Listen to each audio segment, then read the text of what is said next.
Assalamualaikum warahmatullahi wabarakatuh.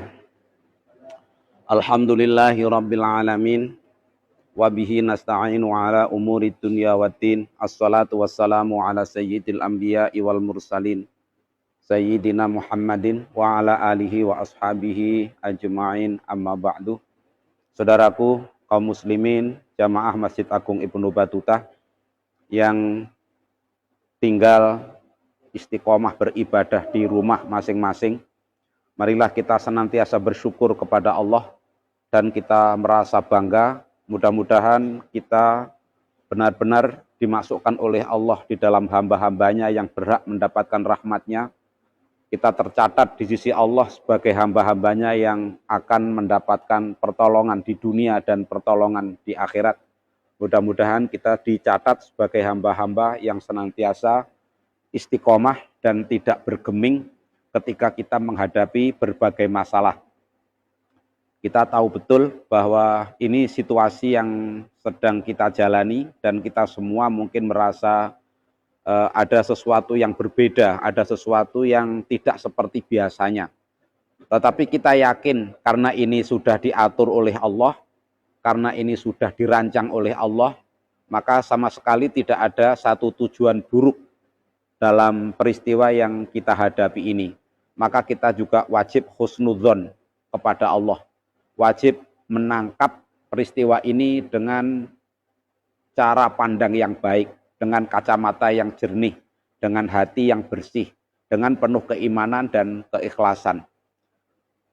Ketika kita tidak bisa melaksanakan sholat berjamaah di masjid, bukan berarti kita terpisah-pisah atau terpecah belah. Walaupun kita tidak sedang berkumpul di masjid, tetapi kita masih tetap bersatu. Kita tetap bersaudara.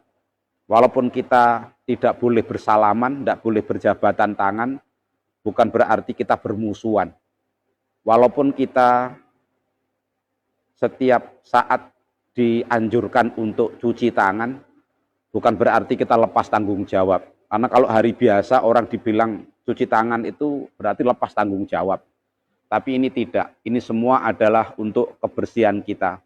Dan sebentar lagi, karena ini insya Allah sudah masuk di pertengahan bulan Ramadan, jika nanti ternyata peristiwa ini belum berakhir sampai dengan Idul Fitri, insya Allah kita tetap melaksanakan puasa dan menuntaskan sampai dengan akhir, dan kita akan tetap juga menjalankan sholat Idul Fitri walaupun dengan cara yang sangat berbeda.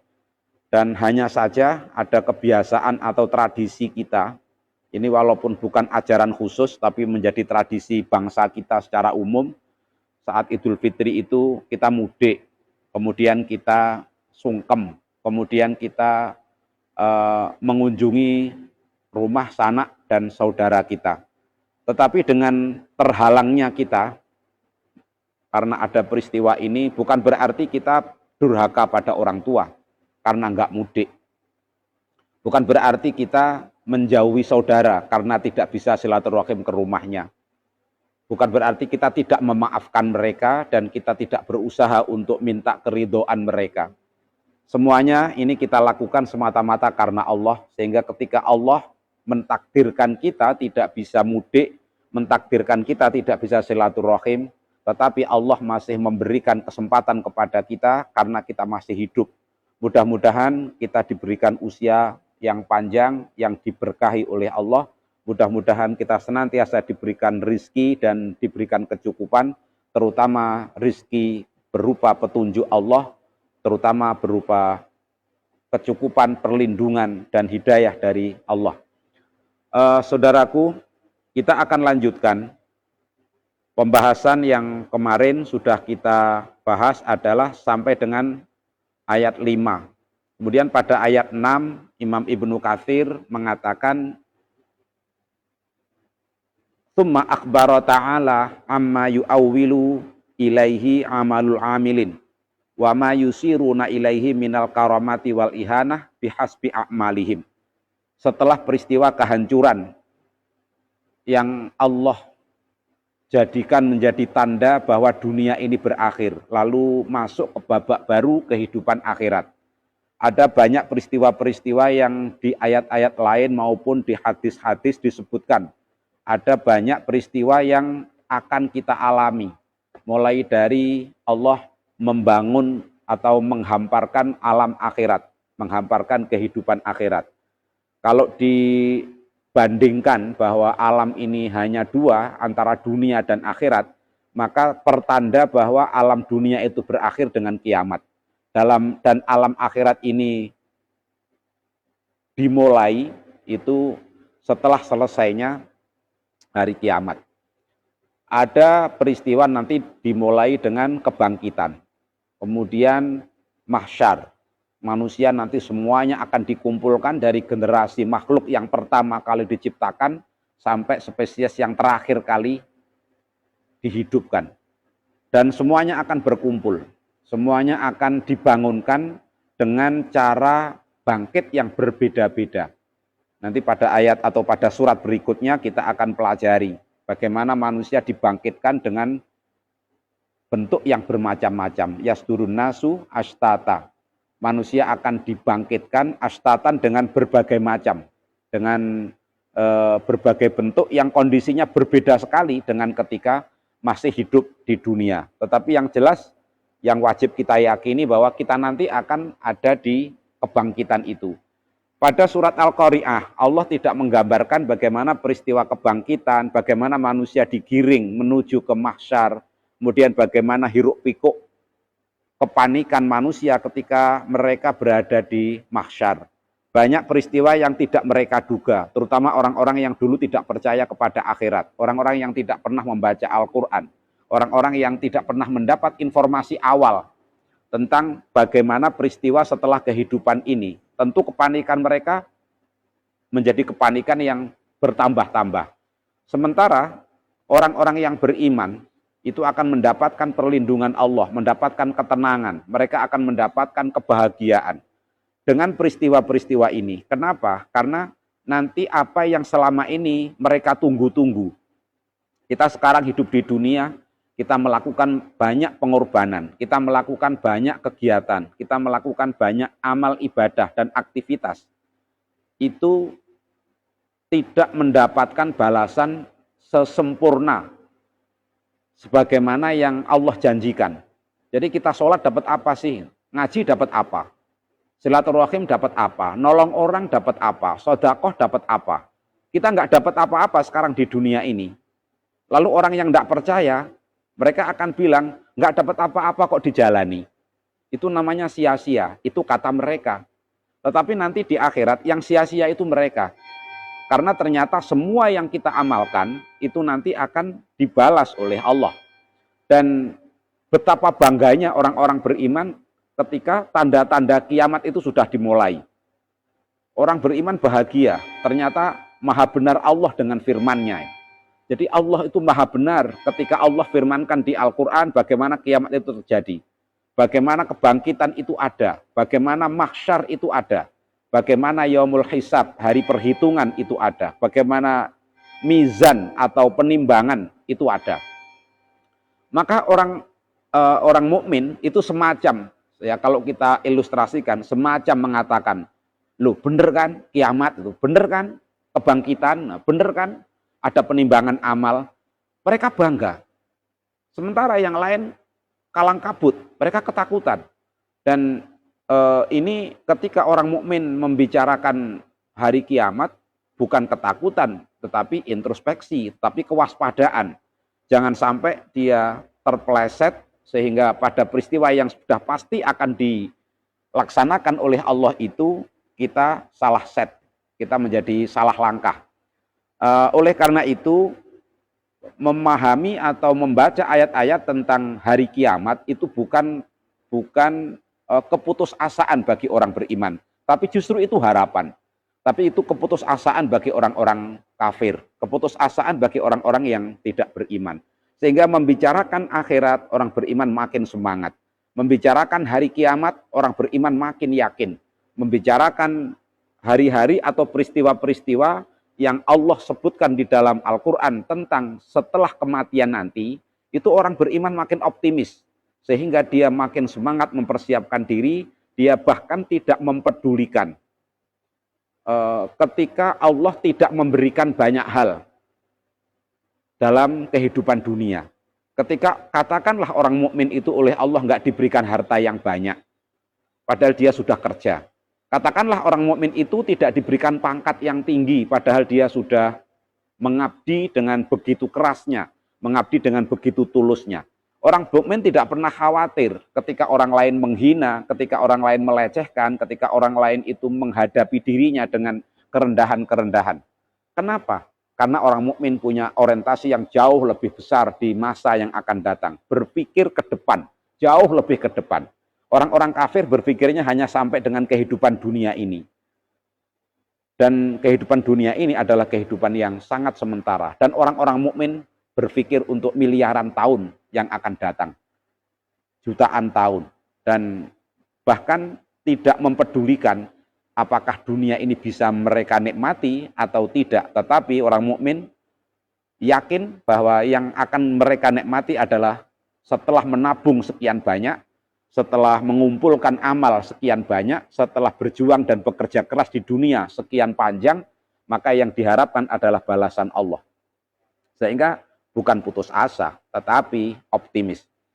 Dan pada ayat ini, maka Imam Ibnu Katsir mengatakan, setelah Allah menfirmankan tentang kehancuran alam pada peristiwa hari kiamat di surat Al-Qari'ah, maka Allah tsumma akhbara ta'ala, kemudian Allah memberikan kabar, Allah memberikan informasi amma yu'awwilu ilaihi amalal amilin, tentang apa yang ditampilkan dari amal-amal orang-orang mukmin, amal-amal orang yang berbuat.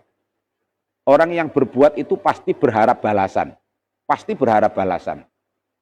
Jadi apapun, orang berbuat apapun. Jadi kita ngaji misalnya. Bapak Ibu ngaji di rumah, sekarang menyimak. Mestinya bisa tidur, tapi sekarang tidak tidur umpamanya karena kita ingin ngaji. Kita berharap apa balasan? Dan ini kan ujian.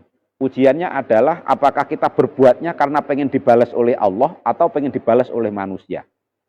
Ketika kita bisa ngumpul di masjid, lalu kita datang sholat subuh lebih awal, datang lebih awal. Nanti orang akan melihat, wah si fulan datang di masjid lebih awal. Maka balasannya adalah si fulan itu akan mendapatkan penghargaan atau apresiasi dari saudaranya. Dia dianggap orang baik. Ketika dia puas merasa dianggap sebagai orang baik, maka amalannya datang ke masjid itu menjadi berkurang nilainya. Ketika dia merasa puas dia disanjung orang, maka amalannya menjadi berkurang. Ketika kita berbuat lalu kita diberi harta, kita diapresiasi dengan kompensasi rupiah, kompensasi harta, kompensasi uang, kompensasi pangkat, kompensasi nama baik dan seterusnya, maka ini akan mengurangi kualitas penampilan amal kita. Jadi paket-paket amal kita nanti di akhirat akan berkurang nilainya. Jadi maka paket-paket amal kita itu semua kita lakukan karena Allah, dan kita berharap mendapatkan balasan itu. Karena pada saatnya nanti semua paket amal kita, paket sholat kita, paket sodakoh kita, paket laki-laki bertanggung jawab kepada keluarga dan istrinya, paketnya seorang anak berbakti pada orang tuanya, paketnya orang tua mendidik anak-anaknya, semua paket ya. Ini kan amalan-amalan lahiriah, ada packagingnya, jadi ada tampilannya. Itu semuanya belum tentu bernilai baik. Karena nanti di akhirat akan diungkap. Untuk apa dulu kamu sholat? Untuk apa dulu kamu berbuat baik kepada orang tua? Untuk apa dulu orang tua mendidik anak-anaknya? Kalau ternyata paket itu dibuka, ternyata isinya adalah nilai-nilai keduniaan, maka paket itu menjadi paket yang tidak berkualitas. Kemudian dari amal-amal yang dikumpulkan itu diserahkan atau ditampilkan di hadapan Allah. Dan ini prosesnya kan amal itu dicatat, dikumpulkan, disetor, dan tidak ada amal yang tidak tercatat, tidak mungkin ada amal yang enggak disetor, tidak ada perbuatan yang tidak terbalas karena ketelingsut. Enggak mungkin itu. Oh jangan-jangan pas saya sodakoh tanggal sekian itu enggak tercatat sama malaikat. Jangan-jangan malaikatnya lengah. Tidak mungkin. Tidak mungkin. Itu semuanya pasti tercatat. Nah, Tetapi malaikat kan ya hanya nyatet. Tentang nilai amal itu malaikat tidak tahu. Malaikat tidak tahu apakah sholat kita nilainya berapa. Sebelum Allah memberitahu kepada mereka bahwa oh dia itu amalnya kelihatannya sholat padahal duniawi. Oh dia itu kelihatannya amalnya duniawi padahal dia itu ibadah. Itu Allah nanti yang akan memberitahu. Sehingga melalui amalan-amalan itulah orang itu harap-harap cemas. Wa ma yusiruna ilaihi minal karamati wal ihanah bihasbi a'malihim. Dan apa yang akan terjadi dengan amalan-amalan yang mereka lakukan pada hari kiamat melihat apa yang sudah mereka lakukan. Sebagai bandingan di surat Al-Kahfi ayat 103, 104, 105 dan seterusnya. Tapi kita ambil di ayat 103. Ketika Allah berfirman, "Qul hal unabbiukum."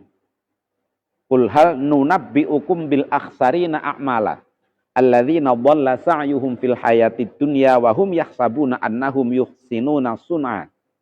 Ulaikal ladzina kafaru bi ayati rabbihim wa liqa'ihi wa habitat a'maluhum. Fala nuqimu lahum yaumal qiyamati wazna." Di ayat ini Allah memberitahukan, Muhammad, katakanlah kepada mereka, katakanlah kepada umatmu, katakanlah, jadi kalau bicara umat Muhammad bukan hanya orang Islam.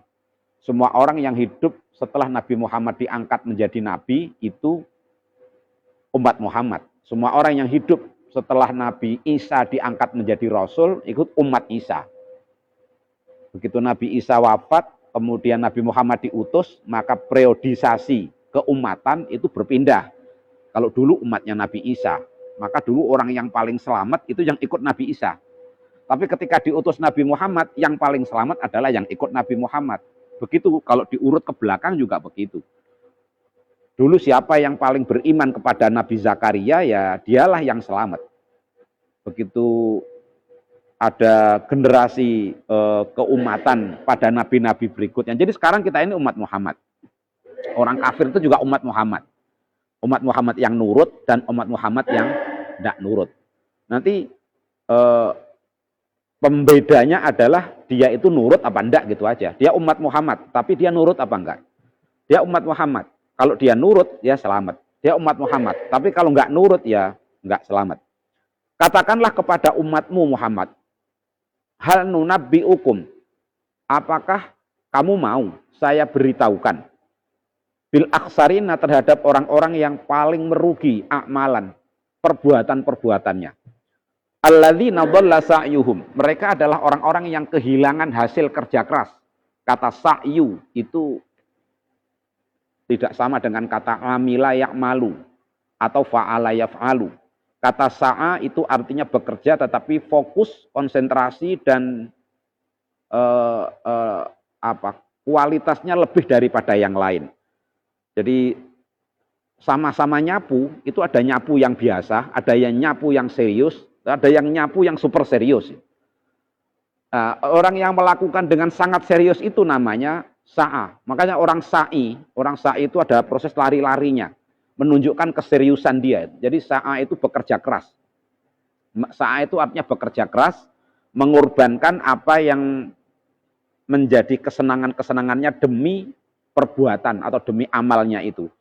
Mereka adalah alladzina, mereka adalah dhalla sa'yuhum, yang kehilangan kerja kerasnya fil hayati dunya, selama menjalani kehidupan dunia. Wahum yahsabuna, sementara mereka beranggapan annahum yuhsinuna sun'a, mereka adalah orang yang sudah berusaha memperbaiki amalannya, memperbaiki usahanya. Jadi orang sudah serius selama di dunia, bekerja keras, tidak pernah nganggur. Dia tidak bekerja asal-asalan, dia bekerja benar-benar ini. Ini bandingannya adalah orang yang bekerja dengan serius selama di dunia. Dan dia sudah melakukan, menurutnya itu yang terbaik. Yang terbaik, dia nggak pernah melakukan asal-asalan, nggak pernah menampilkan yang ceketer. Itu dia menampilkan yang berkualitas, menurut dia. Menurut dia. Ulaikal ladzina kafaru bi rabbihim. Mereka itu adalah orang-orang yang mengingkari ayat-ayat Tuhannya. Kafaru bi ayati rabbihim. Mereka adalah orang-orang yang mengingkari ayat-ayat Tuhannya. Ada pekerja keras di dunia, banyak berbuat, sodakoh juga rajin, nolong orang juga rajin, berbuat baik kepada orang juga selalu. Tetapi satu kelemahan dia, yang membuat dia tidak bernilai nanti di akhirat adalah mereka mengingkari ayat-ayat Tuhannya. Kalau kita bicara tentang mengingkari ayat, itu adalah ayat itu sudah ditampilkan, kemudian dia mendengar dan dia mengetahui informasi ayat itu, kemudian dia paham informasi itu, kemudian dia tolak. Itu namanya dia mengingkari. Masa kita suruh begitu? Masa kita harus melakukan seperti itu? Itu namanya menolak. Sementara banyak orang yang tidak sadar, dia bahkan belum sampai ke tingkat memahami. Jadi kalau kita mengatakan mengingkari ayat, itu artinya kita memang pernah mendengar atau mengetahui informasi ayat, kemudian kita tolak. Itu namanya mengingkari. Nah, ini evaluasi untuk kita. Apakah kita termasuk orang yang mengingkari ayat-ayat Tuhan, mengingkari ayat-ayat Allah, atau tidak? Maka sesungguhnya untuk tahu mengingkari atau tidak, itu berarti orang itu sudah tahu ayatnya. Sudah tahu ayatnya. Misalnya ada ayat tentang perintah berbakti pada orang tua. Kita tidak pernah tahu ayatnya. Karena nggak mau belajar. Padahal Allah sudah sampaikan ayat itu. Dengan makin modern sekarang ini, penyampaian Allah itu makin efektif, makin banyak, dan makin masif ya, makin meluas. Kalau dulu pada zaman Rasulullah, ayat itu hanya disampaikan dari lisan ke lisan. Pembukuan atau kodifikasi atau dibukukan belum ada. Kemudian berkembang menjadi dibukukan. Sekarang berkembang melalui media sosial, berkembang melalui IT, berkembang melalui berbagai macam alat yang lain untuk tersampainya ayat Allah ini. Nah, kalau kita melihat bagaimana proses Allah menyampaikan ayat ini dengan cara yang sangat masif, cara yang sangat luas, seharusnya tidak ada seorang pun yang tidak tahu ayat Allah. Semua orang akan tahu ayat Allah. Setelah tahu, pertanyaannya dia percaya atau tidak. Kalau dia percaya, dia akan ikuti ayat itu dan dia akan berbuat sesuai dengan ayat itu.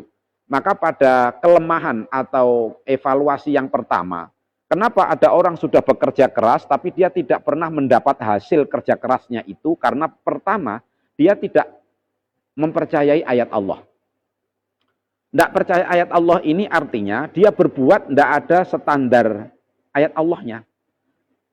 Apakah itu sudah termasuk di dalam perintah Allah ataukah tidak?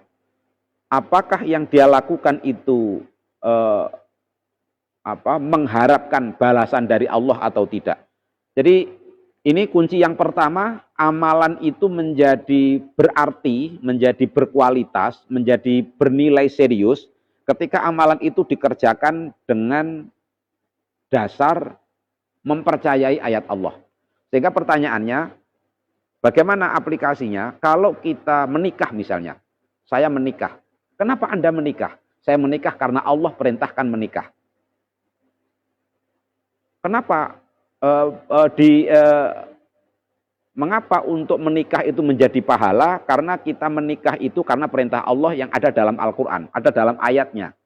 Lalu kenapa kita bekerja, mencari nafkah? Kita tidak leha-leha, kita tidak nganggur. Ya karena Allah perintahkan supaya kita bertanggung jawab. Setiap laki-laki ar-rijalu qawwamuna 'alan nisa. Secara lahir dan batin laki-laki itu harus bertanggung jawab kepada istri dan keluarganya. Setiap laki-laki, setiap kepala rumah tangga itu harus memberi perlindungan keluarga terhadap segala bentuk penderitaan. Yang paling utama adalah penderitaan azab Allah. Qu anfusakum wa ahlikum naro. Jadi keluarga itu harus di backup. Jangan sampai keluarga itu masuk neraka. Itu tanggung jawab laki-laki. Ketika kita melakukan itu, maka kita lakukan karena perintah Allah. Ini namanya melakukan sesuatu didasarkan kepada keimanan kepada ayat.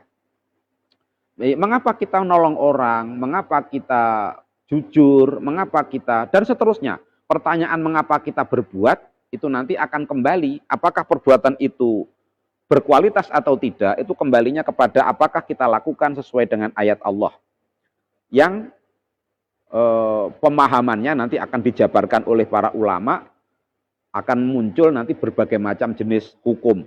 Walaupun di dalam produk hukum itu juga ada perbedaan-perbedaan pendapat, tetapi dasar utamanya adalah memang itu dilakukan karena perintah Allah. Yang pertama, jadi kalau perbuatan aktivitas dilakukan tanpa dasar ini, maka kita introspeksi, jangan-jangan yang kita lakukan itu nanti di akhirat tidak ada apa-apanya. Yang kedua adalah kafaru waliqaihi, itu kafaru bi ayatillahi waliqaihi, bi ayati rabbihim waliqaihi. Mereka mengingkari ayat Allah yang pertama, yang kedua mereka mengingkari hari kiamat. Yang di dalamnya ada pembalasan amal. Mereka ada orang berbuat baik. Saya berbuat baik ini ya enggak mengharapkan apa-apa. Jadi saya enggak percaya surga, saya enggak percaya neraka. Pokoknya saya berbuat baik aja. Itu termasuk perbuatan yang tidak pengen dibalas, tidak berharap untuk dibalas. Dia enggak yakin dia akan bertemu Allah, kemudian semua perbuatannya akan dibalas. Fahabitat a'maluhum. Dalam ayat 105 Allah firmankan, maka semua amalan yang dia lakukan terbaik itu, habitat a'maluhum, semuanya akan musnah, akan sia-sia. Fala nuqimu lahum yaumal qiyamati wazna. Karena amalannya itu adalah amalan yang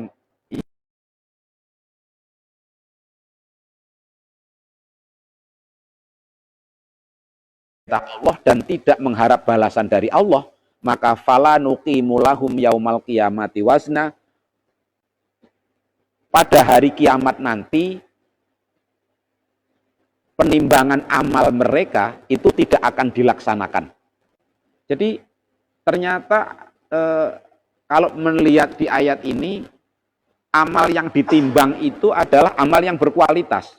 Jadi kebaikan yang diukur menurut standarnya Allah, itu yang akan ditimbang. Berarti akan banyak orang datang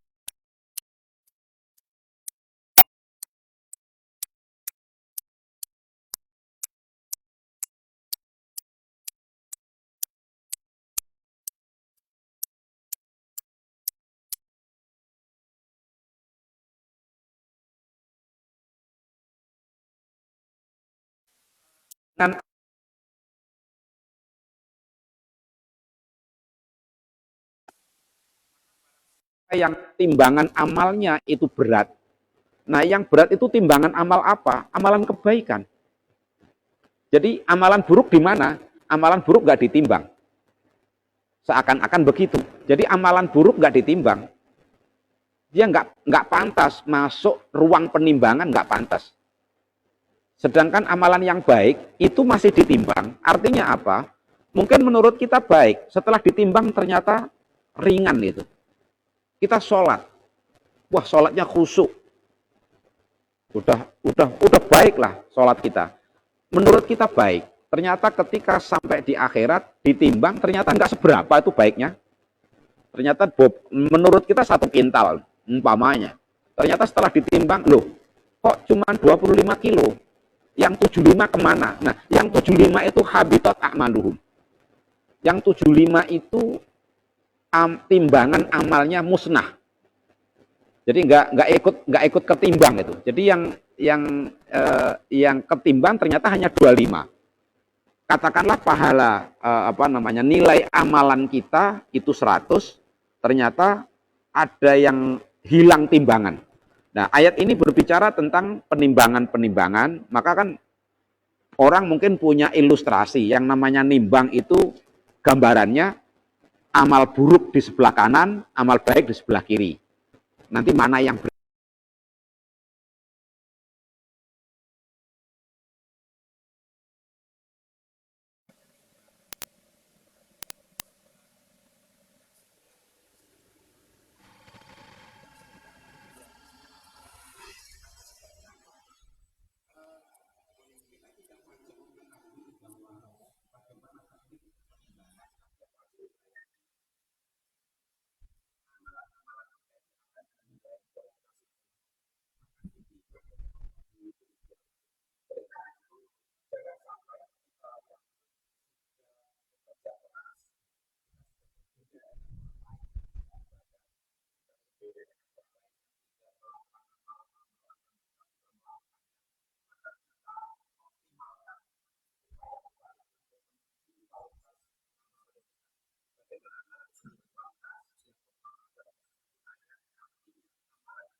tambahan keyakinan kita, menjadikan tambahan pengetahuan kita, dan mudah-mudahan Allah melalui ayat ini memberikan bimbingan kepada kita, sehingga kita senantiasa menjadi orang-orang yang istiqomah, orang-orang yang senantiasa berbuat dan tidak pernah putus asa, dan hanya berharap dari semua kebaikan yang Allah janjikan.